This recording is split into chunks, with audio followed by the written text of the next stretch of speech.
तो जैसा कि लास्ट एपिसोड में हमने देखा था कि एंशिएंट स्क्रॉल में चांगयोन फॉक्स डीमन के साथ मुकाबला कर रहा था और अपनी पास्ट लाइफ की मेमोरीज से ही चांगयोन को इस मसले को हल करने का रास्ता मिल गया। वो अपनी मास्टर की मूव का यूज करते हुए शाओलिंग के इनेट स्पिरिट को मार सकता था। वहीं दूसरी तरफ शियांग एक्वायर्ड स्पिरिट को फॉर्म करने के लिए 3000 वर्ड की तरफ रवाना हो गई। अगर वो वहाँ से जिंदा वापिस आ पाई तभी जाकर एक्वायर्ड स्पिरिट को फॉर्म करने के चांसेस थे।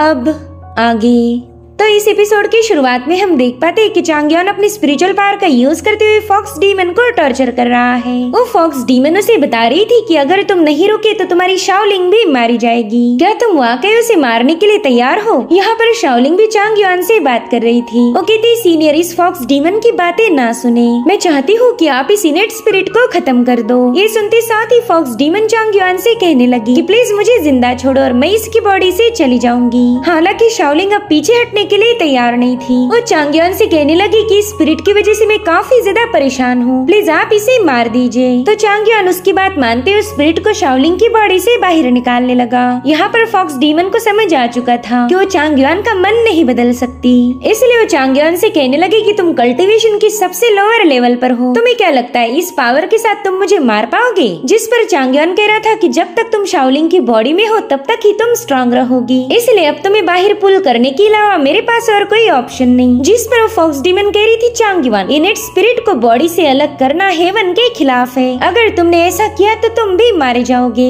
और उतने में चांगयोन स्पिरिट स्लिंग नाम की इमॉर्टल सोर्ड को समन करने लगा, जो कि टेम्पल का डोर ओपन करते हुए चांगयोन के हाथ में आ चुकी थी।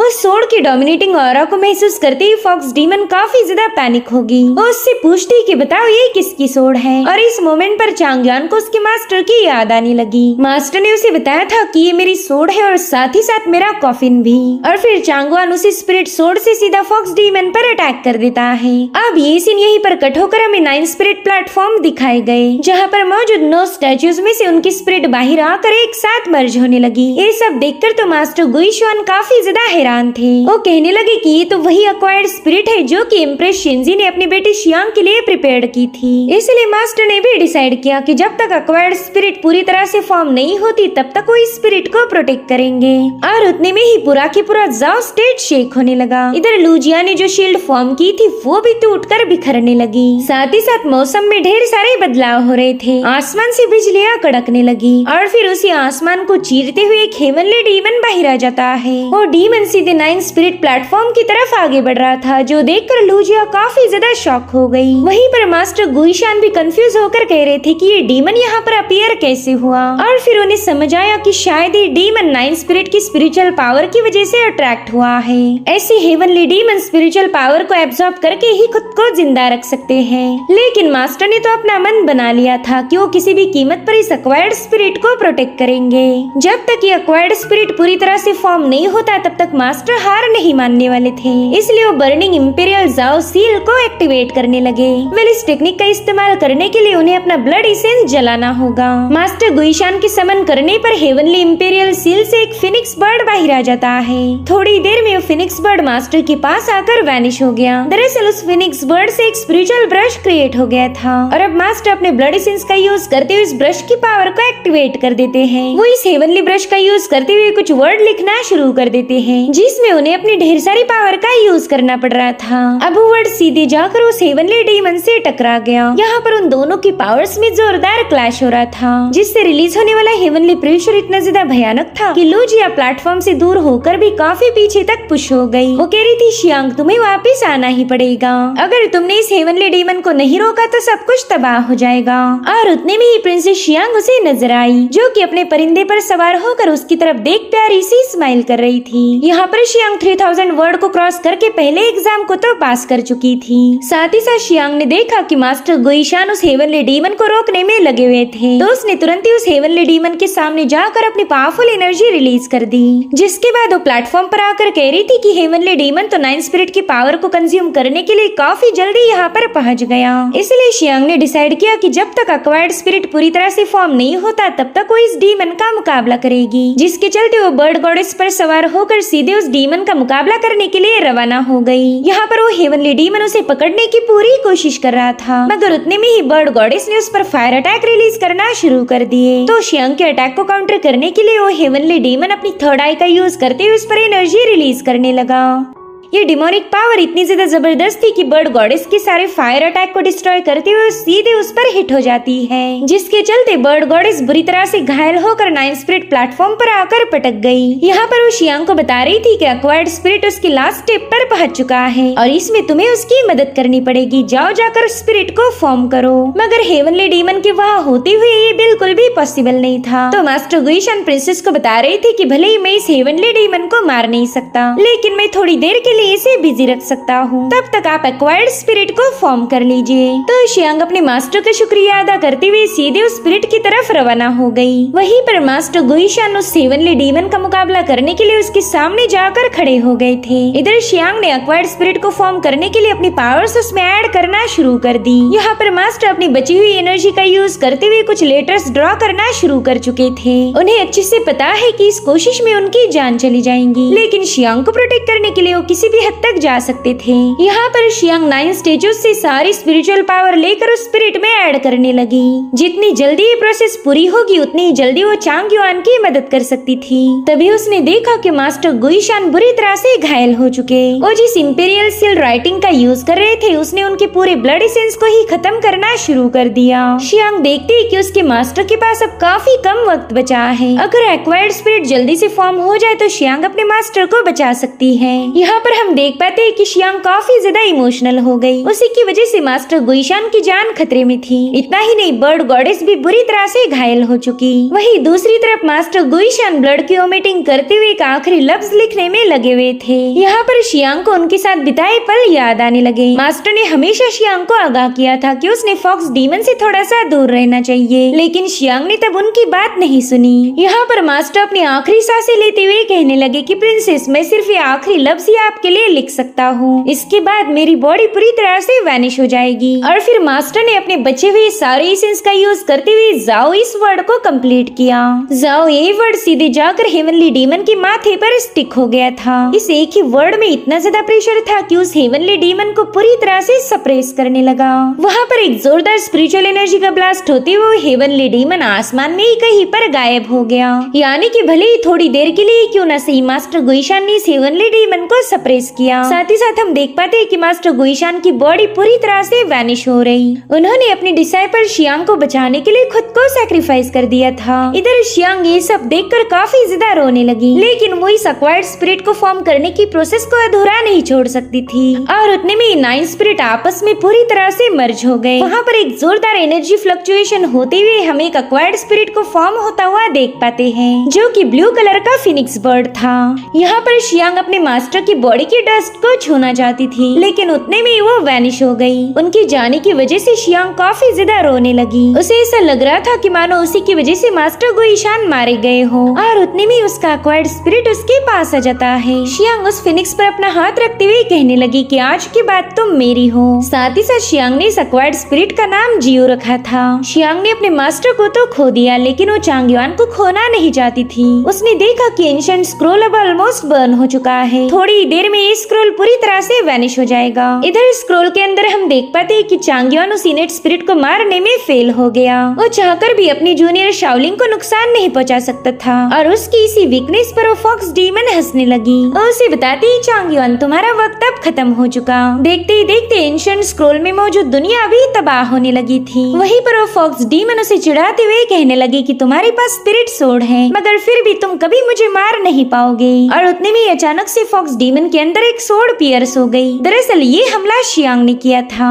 वो कहती है चांग युआन तुम्हें मार नहीं सकता क्योंकि वो काफी ज्यादा इमोशनल है, लेकिन मैं तुम्हें आसानी से खत्म कर सकती हूँ। इतना कहते साथ ही उसने फॉक्स डीमन पर 2 स्लैशेस रिलीज कर दिए। उसके ऐसा करने की वजह से शाओलिंग का इनेट स्पिरिट उस डीमन सीड के चुंगल से आजाद हो चुका था, जिसके बाद वो फॉक्स दोबारा से शाओलिंग की बॉडी में एंटर करता है। अब शाओलिंग की बॉडी में जितने भी डेमोनिक पावर थी वो अपने आप बाहर आने लगी। देखते ही देखते उनके सामने फॉक्स डीमन के आखिरी स्पिरिट अपीयर हो गई। वो शियांग से कहने लगा कि अगर ये लड़का मेहनत नहीं करता तो तुम कभी मेरे खिलाफ जीत नहीं पाती। और तभी अचानक से मास्टर गुईशान ने लिखा हुआ जाओ वर्ड डिस्ट्रॉय हो गया, जिसके चलते हेवनली डीमन अब आजाद हो चुका था। चांग युआन तो इस डीमन को देखकर काफी ज्यादा हैरान हो गया। वो कहता है कि ये तो एक स्पिरिट स्वैलोअर है। वहीं पर फॉक्स डीमन तो इस हेवनली डीमन को देखकर काफी ज्यादा हंसने लगा। वो कह रहा था कि अब मेरे साथ तुम सभी लोग मारे जाओगे, क्योंकि कोई भी स्पिरिट स्वैलोअर को खत्म नहीं कर सकता। और उतने में ही हेवनली डीमन ने अपनी पावर का यूज करते हुए फॉक्स डीमन को निगल लिया। यानी कि फॉक्स डीमन का किस्सा अब हमेशा के लिए खत्म हो चुका था। वो कभी इस हेवनली डीमन के मुंह से बाहर नहीं आ पाएगा। वहीं पर चांग युआन उसे बता रहा था कि दरअसल ये हेवनली डीमन एक स्पिरिट स्वैलोअर है। ऐसे डीमन ड्रिफ्टिंग सोल्स की स्पिरिचुअल पावर को एब्सॉर्ब कर लेते हैं। दरअसल ये डिवाइन रल्म के ऊपर मौजूद वॉइड सी में पाए जाते। इनके पास बहुत ही भयानक पावर होती। अगर ये जाओ स्टेट में एंटर कर गया तो फिर जाओ स्टेट को बर्बाद होने से कोई भी रोक नहीं सकता। जिस पर शियांग कह रही थी कि स्पिरिट स्वैलोअर मेरे लिए यहाँ आया है क्योंकि मैंने इसका सबसे फेवरेट एक्वायर्ड स्पिरिट हासिल किया। तो चांग युआन कह रहा था कि मैं अकेले तुम्हें इसका मुकाबला नहीं करने दूंगा, हम दोनों मिलकर इसके कहर को फेस करेंगे। और उतने में लूजिया भी वहाँ पर पहुँच गई। वो कहती है कि तुम दोनों ने न जाने कितनी बार ही अपनी जान जोखिम में डाली, लेकिन मैं चाहती हूँ कि इस बार तुम मुझे भी मदद करने दोगे, जिसके लिए शियांग भी राजी हो गए। और उतने में वो हेवनली डीमन अपनी स्कल एनर्जी का यूज करते हुए इन पर अटैक करने लगा। हजारों लाखों स्कल इन्हें डिस्ट्रॉय करने के लिए इनकी तरफ आगे बढ़ रहे थे। तो शियांग तुरंत ही अपने एक्वायर्ड स्पिरिट पर सवार होकर उसका मुकाबला करने के लिए रवाना हो गई। वो कह रही थी कि स्पिरिट स्वैलोअर सिर्फ मुझे खाने के लिए यहाँ आया है, इसलिए मैं मेरी वजह से तुम दोनों को सैक्रिफाइस नहीं होने दूंगी। जिस पर चांग युआन कह रहा था कि स्पिरिट स्वैलोअर हद से ज्यादा पावरफुल होते, लेकिन इन्हें हराना बिल्कुल भी इम्पॉसिबल नहीं। तो शियांग उस स्कल अटैक को डिस्ट्रॉय करते हुए चांग युआन को बताने लगी कि मैंने आज तक जो कुछ भी किया वो सिर्फ अपनी मदर के सामने अपनी काबिलियत साबित करने के लिए, लेकिन इस बार मैं सिर्फ जाओ स्टेट को बचाना चाहती हूँ। यहाँ पर उसने लूजिया और चांग युआन के सामने एक फायर सेटअप की थी ताकि वो लोग बिल्कुल भी इस बैटल में इंटरफेयर ना कर पाए। जिसके बाद शियांग अपने एक्वायर्ड स्पिरिट की पावर का यूज करते हुए इस हेवनली डीमन को तगड़ी टक्कर देने लगी। यहाँ पर उन दोनों में जबरदस्त क्लैश हुआ था, जिससे बहुत ही भयानक स्पिरिचुअल पावर रिलीज होने लगती है। वहीं पर चांग युआन चाहता था कि वो प्रिंसेस शियांग की मदद करे, लेकिन वो भी बुरी तरह से घायल है। और तभी उसने देखा कि हेवनली डीमन शियांग पर पूरी तरह से हावी हो चुका। वो अपनी स्कल एनर्जी का यूज करते हुए उस पर जबरदस्त हमले कर रहा था, इसलिए वो बड़ी ही तेजी के साथ प्रिंसेस शियांग की तरफ रवाना हो गया। इधर शियांग घायल होकर नीचे गिरती जा रही थी, मगर चांग युआन ने वहाँ आकर उसका हाथ थाम लिया। साथ ही साथ वो अपनी स्पिरिचुअल पावर का यूज करते हुए इस हेवनली डीमन के अटैक को भी रोक रहा था। उतने में ही शियांग का हाथ उसके हाथ से फिसल गया। यहाँ पर शियांग चाहती थी कि चांग युआन उसे थाम ले, और होता भी बिल्कुल ऐसे। चांग युआन ने उसे अपनी बाहों में भर लिया था। और तभी वो देखता है कि हेवनली डीमन थोड़ी देर में उन्हें जकड़ लेगा, मगर उतने में वहाँ पर एक और बंदे की एंट्री हो गई। वो अपनी थंडर पावर का यूज करते हुए उस हेवनली डीमन के अटैक को रोक रहा था। तब तक प्रिंसेस शियांग और चांग युआन भी नीचे आ गए। वो शियांग से कहता है कि तुम सिर्फ 16 साल की होकर भी तुम एक स्पिरिट स्वैलोअर को यहाँ पर अट्रैक्ट कर पाई हो। अच्छा हुआ तुमने अभी तक मेरे भाई से शादी नहीं की, वरना इस बेचारे की तो जिंदगी ही बर्बाद हो जाती। दरअसल ये बंदा कोई और नहीं बल्कि चांग युआन का सेकंड सीनियर था। चांग युआन तो बस सरप्राइज होकर उसे घूरे जा रहा था, क्योंकि उसे यहाँ पर अपने सीनियर से मिलने की जरा भी उम्मीद नहीं थी। साथ ही उसका सेकंड सीनियर उसका मजाक उड़ाते हुए कहने लगा कि मेरे भाई तुम तो मुझे लड़कियों जैसे ताड़ रहे हो, माफ करना यार, मुझे मर्दों का प्यार बिल्कुल भी कबूल नहीं। जो सुनते साथ ही चांग युआन को हंसी आने लगी, मगर फिलहाल रिलैक्स होने का वक्त बिल्कुल नहीं। हेवनली डीमन अभी भी उनकी सर पर नाच रहा था। उतने में ही चांग युआन की नजर पड़ी उसकी सेकंड सीनियर की सोड पर, जो कि हेवनली लाइटनिंग को रिलीज कर रही थी।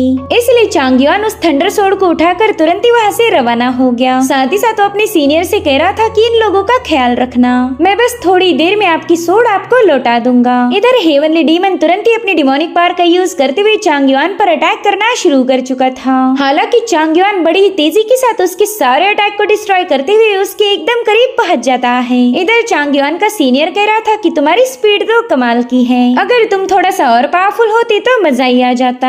यहाँ पर चांग युआन ने उस डीमन के मुंह पर जाकर एक स्लैश अटैक रिलीज कर दिया था, जिससे तो डीमन काफी ज्यादा भड़क गया। साथ ही साथ यहाँ पर चांग युआन उसे चैलेंज करता है कि और मेरा मुकाबला कर। जो सुनते साथ ही हेवनली डीमन उस पर अपने गजब की साउंड वेव रिलीज करते हुए अपने हाथ उसकी तरफ आगे बढ़ाने लगा। वहीं पर हम देख पाते हैं कि चांग युआन की बॉडी से बहुत ही खतरनाक डिवाइन पावर रिलीज हो रही है, लेकिन तब तक उस हेवनली डीमन ने उसे अपने दोनों हाथों में ट्रैप कर लिया था। इस मोमेंट पर चांग चांगयुआन को अपने दोस्तों की सफरिंग याद आने लगी। लुजिया फॉक्स डीमन की वजह से घायल हुई थी। साथ ही साथ शाओलिंग को भी उस फॉक्स डीमन ने काफी ज्यादा टॉर्चर किया और इन्हीं सभी कड़वी मेमोरीज को याद करते हुए चांगयुआन ने अपनी आंखें खोली। उसकी बॉडी से बहुत ही खतरनाक डिवाइन पावर रिलीज हो रही थी, जिसके चलते उस हेवनली डीमन के हाथों पर क्रैक्स पड़ने लगे और फिर एक जोरदार ब्लास्ट के साथ चांगयुआन उसके सामने आ चुका था। यहाँ पर चांगयुआन को देखकर ऐसा लग रहा था कि मानो पूरी दुनिया में मौजूद स्पिरिचुअल पावर इस बंदे के पास आ चुकी हो।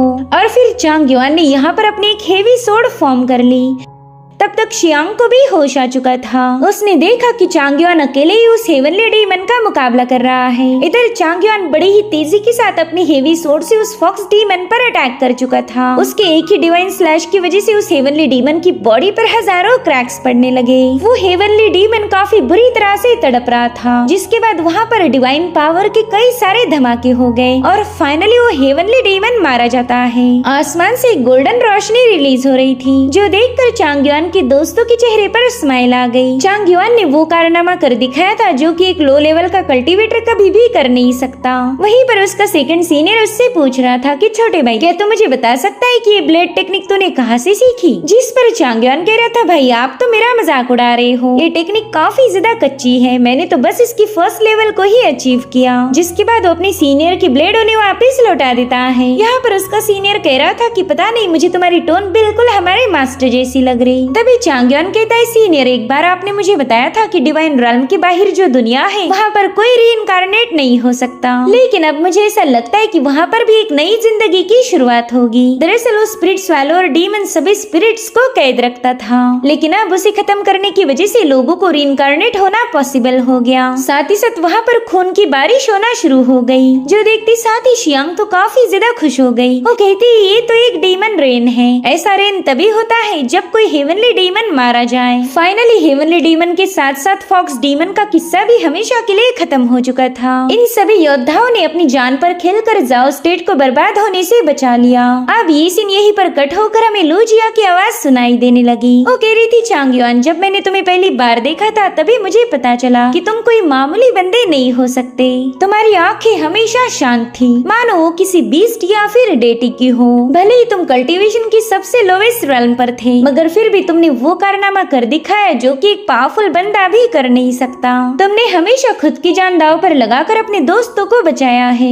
दरअसल लुजिया यहाँ पर चांगयुआन को हील करने की कोशिश कर रही थी। यहाँ पर वो चांगयुआन को होल्ड करते हुए कहने लगी कि मुझे तुम काफी ज्यादा पसंद हो, लेकिन तभी उसे रियलाइज हुआ कि ये बिल्कुल सही नहीं होगा। चांगयुआन और शियांग ऑलरेडी एंगेज थे और लुजिया उनके रिश्ते को खराब नहीं करना चाहती थी। थोड़ी देर में चांगयुआन को होश आ गया। वो देखता है कि उसने अपनी सीनियर की सोड अभी तक वापस नहीं की। शियांग कह रही थी कि शायद ये सोड तुम्हारी फेवरेट है, इसलिए बेहोशी की हालत में भी तुम इस सोड को छोड़ने के लिए तैयार नहीं थे। यहाँ पर चांगयुआन ने शियांग को बता दिया कि वो उसके साथ मैरिज कॉन्ट्रैक्ट को ब्रेक करना नहीं चाहता और उतने में वहाँ पर लुजिया उनकी मेडिसिन लेकर पहुँच गयी। चांगयुआन तो इस दवा को बिल्कुल पीना नहीं चाहता था, लेकिन इन दोनों लड़कियों ने उसे इतना जोर से धमकाया कि वो सीधे उस दवा को गटक लेता है। उतने में ही शाओलिंग को भी होश आ चुका था, मगर प्रिंसेस शियांग कहती कि हम इतनी जल्दी इसके पास नहीं जाएंगे, हमें कंफर्म करना होगा कि ये हमारी रियल शाओलिंग है या फिर वो फॉक्स डीमन। तो चांगयुआन ने तुरंत ही शाओलिंग से एक सवाल पूछा। वो कहता है, बताओ हमारे मास्टर निंग उनका खजाना कहाँ छुपाते थे?